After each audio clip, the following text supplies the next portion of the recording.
Well, I apologize. My alarm sounded and it cut my video off. So anyways, I was in Iraq and detainees. I was saying I tried to go to Baghdad once, or a few times, so we could pick up detainees. We had problems, you know, we'd have a list, and supposedly all these people were on the bus, head counts didn't work, we had people missing or whatever, paperwork wasn't right, so, you know, we had requested to be able to go up there so we could check the data ourselves, you know, and check to make sure we had all the accurate people. And I wasn't allowed to, but I really wanted to go, you know, say I've been to Baghdad. But it is what it is. I didn't get to do much traveling when I was in Iraq because, you know, we stayed within our own base. We were right beside, you know, the medical tent, and I made friends with several people there. So I did get to go with them a few times back to Kuwait to, you know, pick up medical supplies and stuff for the detainees and everything. We did go to, when we picked up medical supplies, you know, that was like Camp Doha. And then we did get to, on Mother's Day, I think we went a couple of times, but on Mother's Day we got to go to this one place, and it was really nice. I don't know, but they had a spa set up there for us for Mother's Day. They had an in-ground pool. It was like a recreation center, but I don't remember what it was called right now. And then, of course, they did something for Father's Day there, too. I think they had some other things. They call them bazaars, or you can go buy stuff and whatever. I think we might have had one or two come to Camp Buka, but not normally. I guess just because we were actually in Iraq versus being in Kuwait. But yeah, that was pretty much my time in Iraq. We had a tent set up where we could quote unquote have a club, right? We'd have lots of music and everything. So actually, when I was in Iraq, I took college classes. I got to where I would sleep. I would go to work in the day. I would sleep. I'd eat dinner. I would sleep for 3 hours, and then I would get up and I would do college work. And then once I was done with that, because then I could get on a computer in the S1 office. Of course, I worked in the internment, in the internment facility, but in the S1 office, the computer that I would usually use to send our reports off back to Baghdad or wherever I sent the reports. I don't even remember at this point, but I was the only one that knew how to do it for the longest time, so I always did it. But anyway, I got to use that computer, and I took, I remember, you know, some of my core classes for an associate's degree. So I remember like astronomy and Spanish, and I was able to have help with that. I still never really good picking up Spanish though. I don't know what my problem is. And then I tried to go back and take it again at one point. And I had to retake Spanish again and pay for it out of my pocket, and I just still couldn't. I just tried to do too much stuff.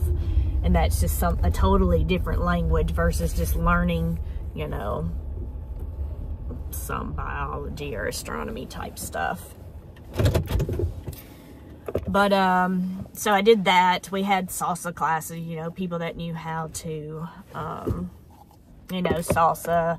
We had trying to learn the Arabic language. We had lots of interpreters there from Kuwait and stuff. Came to friends with a few of them. Well, you know, friends that you get to know them while you're over there and everything. You could get cell phones, but it was like this, you know, cell phone with the chips back in the day, and you had to pay for minutes, and they were extremely expensive. So I rarely, you know, called home, but they were expensive. They used walkie-talkies and stuff around there. And there was a few girls that were in the medical thing that went home, got pregnant while they were on leave. And so they ended up eventually leaving. I don't know. Lots of stuff happened, and I'm sure there's a lot more that I'm not thinking about. Well, I will say we moved out of, when we were getting ready to come back home, we moved out of the, we lived in like, what are they? I guess it's like an open bay mobile home or whatever. This thing's telling me my thing's crooked. But just like an open bay mobile home. That's what most of us lived in. Some people chose to live in tents because they could. And by the time we were getting ready to leave, we actually had some pods. So those that were higher ranking got their own bedrooms in the pods. We did have porta-johns, and then we had like trailers with showers while we were there. But we moved out of those, and they set up these big tents so we could swap out. Some National Guard unit came in after us.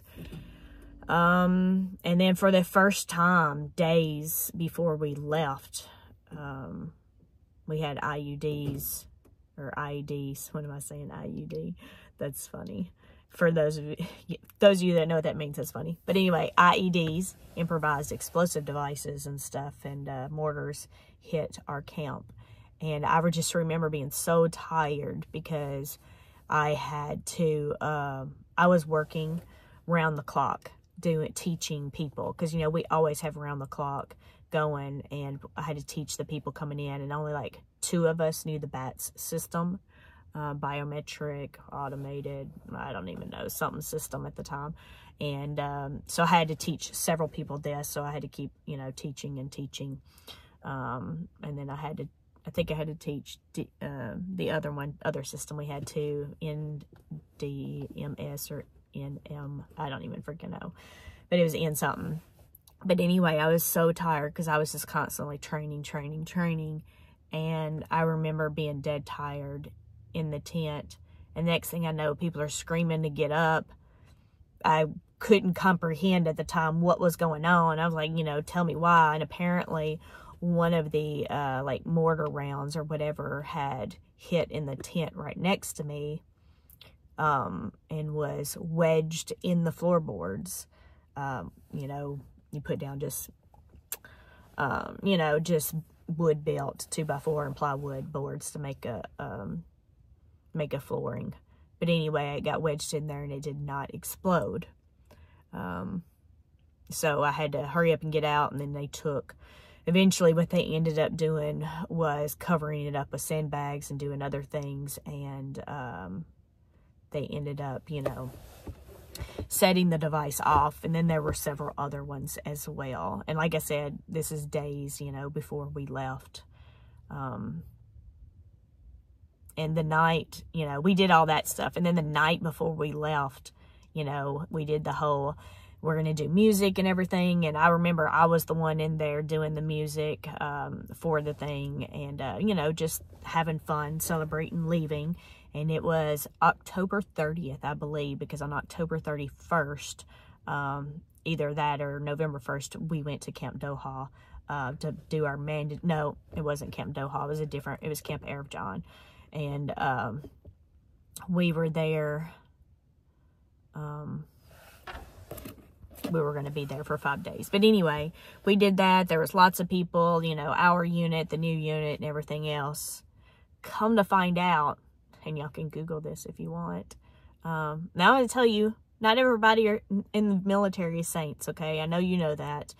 Not everything goes the way you want. Not everybody does the right thing all the time.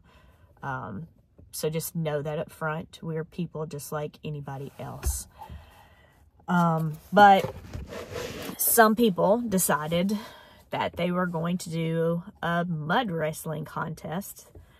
I'm just thankful that, you know, I didn't know about it, right? I was in there in the club, because I wouldn't even want to be a bystander to something like that. You know, of course, you know, you never know if you were in that and you're in Iraq, and, you know, and mortar rounds and all this stuff just happened, and you could have died, and, you know, what does it hurt to have fun? And that's what you would think. I'm just telling you, that would be what's in your mind. Of course, we sit back and look at it, or somebody else would look at it like, you know, y'all are stupid and idiots, but, you know, things happen. But anyway, so yeah, they had a mud wrestling contest. Not only did they have a mud wrestling contest, there were pictures of it. Now, these weren't like, I don't know, we might have had cameras back in the day with good pictures. I don't know. But there were pictures of it. And from what I was told, I didn't find out, like I said, until later. What I was told, the way people got caught is somebody had uploaded the pictures. We had a cafe, internet cafe, so you could go get on the internet and do stuff. That's how I paid bills and stuff while I was in Iraq still. And then the emailing and stuff there. But, yeah, somebody uploaded the pictures to one of the internet cafe computers, and that's how it was, you know, supposedly found out. I don't know. You know, we were gone by this point, and I heard that there was a female private from the new unit that came in that ended up getting discharged from it. I don't know if that's true or not. I remember seeing the pictures because, like I said, you could Google them and you could find them. And I remember seeing some NCOs in those pictures, and that was extremely made me mad at the time, if that was true, that a female private got discharged. And I think I heard it was 2, but again, I could be wrong. But then the fact that we had NCOs there. Of course, they may have been punished. I don't know. They may have had rank taken away. I have no clue. But anyway, I'm sure y'all don't. It's just, you know, it's a funny story, but then again, it's not, right? They tried to say, oh, well, the detainees, you know, they would be able to see, and there's absolutely no way. The detainees cannot see into our camp. We have these, you know, huge dunes, hills, whatever, that go around the entire facility, and there's no way that they can see any of us or where we lived or how we lived. So that was impossible. But anyway, that happened. And then anyway, we did our days. We went home. I remember, I don't know why I chose to do it this way. I guess I figured my husband was working, but my mom and stepdad came down to Fort Benning, Georgia, with my daughters. And, yeah, I totally missed something in there.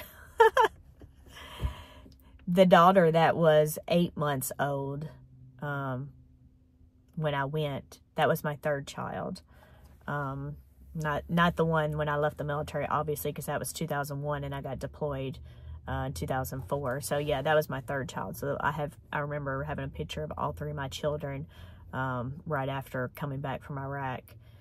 And anyway, they came down, and I remember coming home, and then my husband was just sitting on the couch, and that's how he knew I was coming home. I didn't even tell him, just surprised him, you know. But, you know, needless to say, the military, it can, you know, it can have a wear and tear on family and travel and deployments. So I got back at the end of 2004. A year later, that was 2004. I guess 2 years later, we made it 2 more years, and then we finally got divorced. I've traveled a lot also when I came back with all the schools that you have to have for your ranks and everything. So I'd gotten, you know, I had to go for BNOC phase 1, and then I know I did BNOC phase 2, and then I got a government job. You know, again, doing admin stuff, right? Coming in, working on orders in Nashville, doing admin stuff. People are like, oh, you should be our UA. And that was actually the 640th. So then I really didn't want a 9-to-5 job. I did work at Dairy Queen when I was younger before moving to College Grove. But other than that, I had never had a real job. I was, in fact, before I went to Iraq, so once I came home from Iraq and before Iraq, I started working for my father-in-law in real estate. So I was a real estate agent for Remax. And then I worked with him and helped him with appraisals and everything also.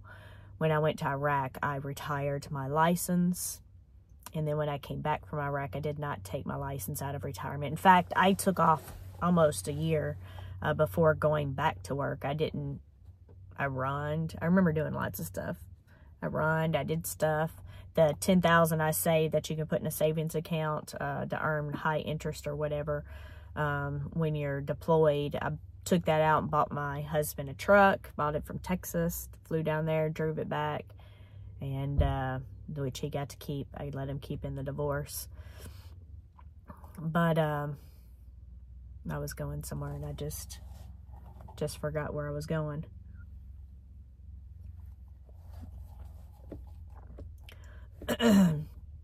But man, I'm sorry, I lost my train of thought. I was thinking about this person next to me. Probably think I'm crazy sitting in my car talking to myself. I don't even know what time it is. I'm going to be later for work, which means I'll be later getting off of work.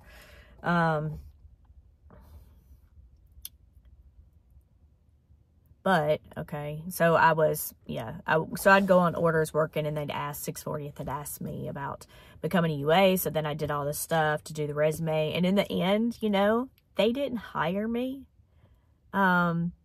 We had just went to Fort Campbell to do some connexes and inventory and whatever else for a couple of weeks, and there was somebody else there with me. Well, there were several people, right? But one of the people that was there with me from our unit, he's the one that actually got picked up for that job.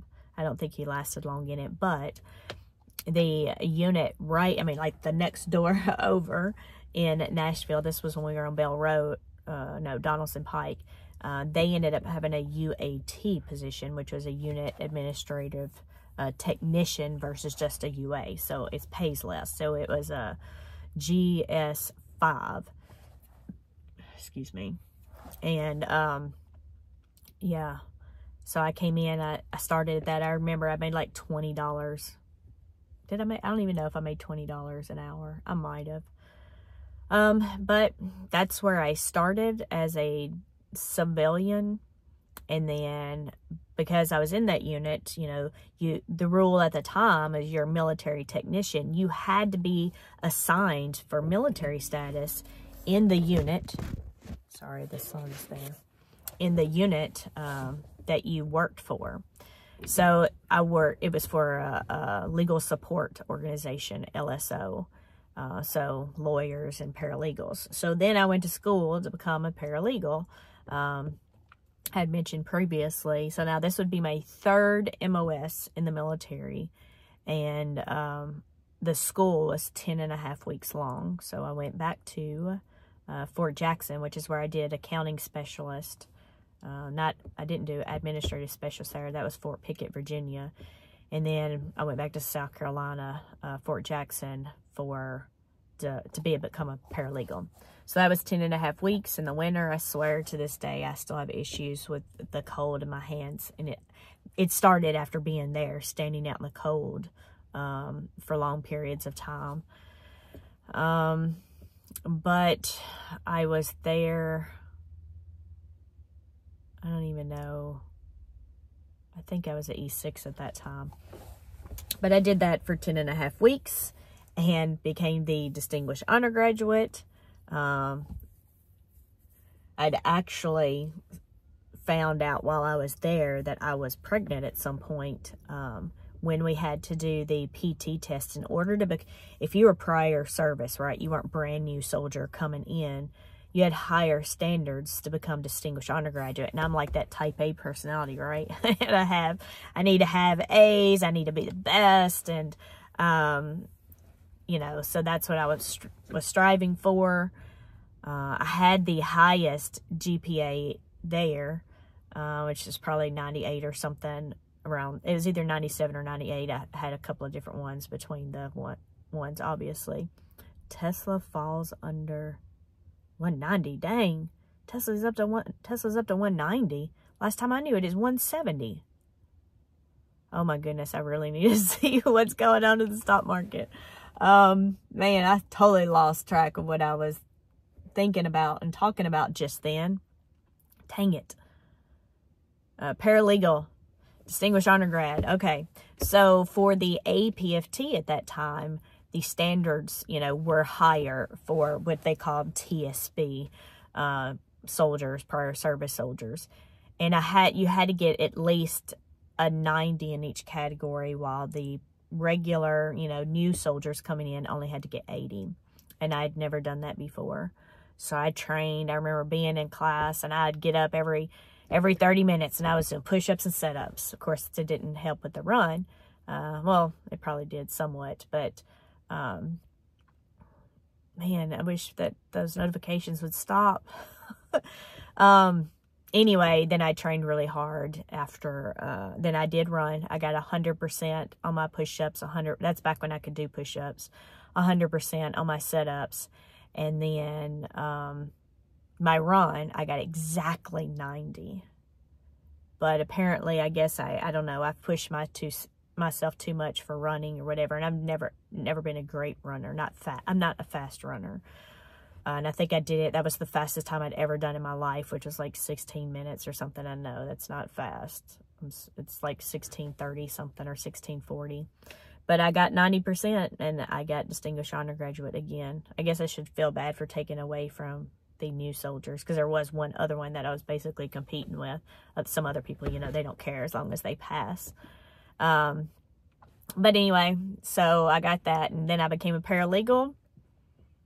And then I went to school. That's actually when I went to BNOC, at least phase 2, because while I was at school, the director there of the school, you know, found out that I was going to need BNOC, and he worked with the schoolhouse that does the finance BNOC stuff and everything, and got me, not finance, I'm sorry, paralegal, and got me into there. So not too long after I graduated from that, I think less than a month, then I left school to go do that.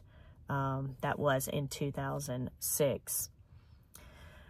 So anyway, I became the paralegal, and then I actually wasn't at that unit much longer.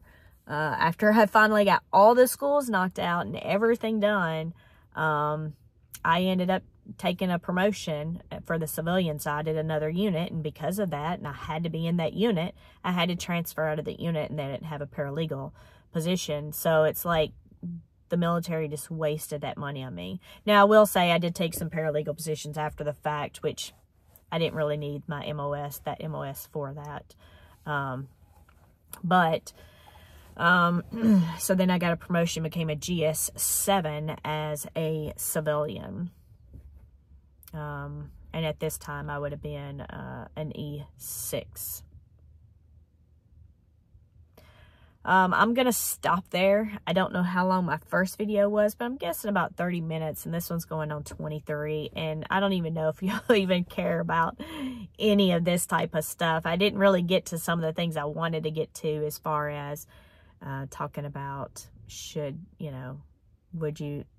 that, you know, people might want to know as far as would you do it again, or should people do it, other things. I don't know.